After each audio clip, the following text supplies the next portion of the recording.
pupunta sa farm. Pang YouTube naman.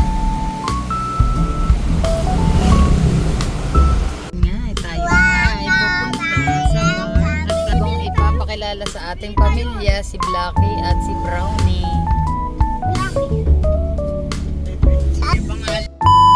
Okay, welcome to the... Yeah, but Cream is still alive. Tingnan natin yung mga bulaklak dito sa bundok. Ang ganda, oh. Kulay pink, kulay violet. Oh my God, that's actually...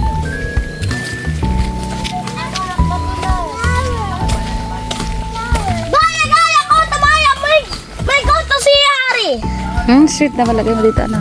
Ay, hindi ako. Halika na. Yung anak ko nagbigay na naman ng flower. Oh. Sweet talaga. No? Ah.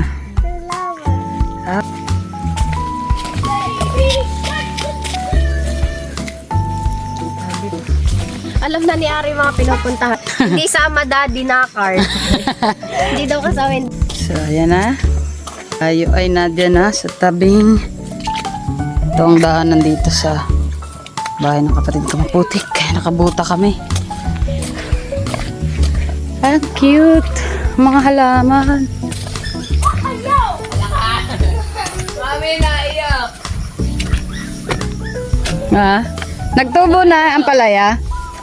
Ayun, nagtubo na ang palaya na tanim ko. Ayan na. I'm gonna eat you. Ayan, oh, naglabas na siya. Frankie, my dear. Oh. I'm gonna eat you. Bilang ulan. Yags. Ay, ano, kiteng tara sa, sa terrace. Dali, halika. Nakit tayo. Nakalika, anak. Ay, manununo ka na naman.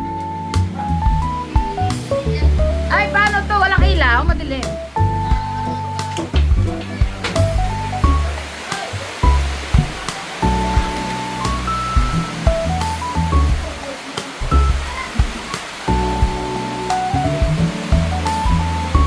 Ay, nakalak.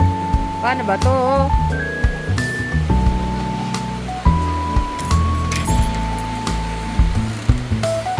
Nabot kami ng ulan. Paano tayo makakauwi? Ginabi na tayo dito.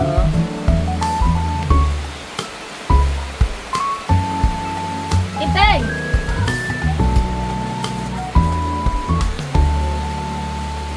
Kiteng! Kiteng!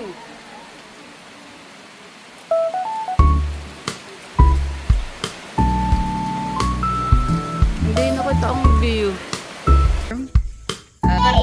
Dito tayo mag-overnight. Mga minsan, pag meron tayong mailuto, magdala tayo ng seafood. Yung may lobster. Leg, tulak mo na yun. Babalik ko na yung barbecue ni Kuya mo. Kasi tapos na yung aking kitchen sa ano.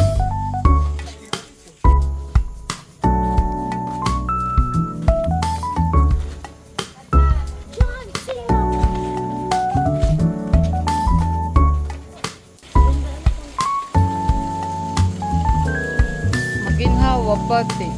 Kaya nga yung mga anak ni Hazel ay gusto dito. Tingnan mo ang view nila. Yan nga lang, ang edi siyempre ikaw ay pag di mahilig sa ganay. Abay dito walang guho. Walang malayo sa guho. Ito ano? Ayun, tahimik pati. Kami lang nga dito maingay pag nandito. Ganda naman ng dahon. Bakit parang ito'y variegated? Nag-iba na ang kulay. Oh, ganda. Tayo mag-bonfire. Thank you guys for watching.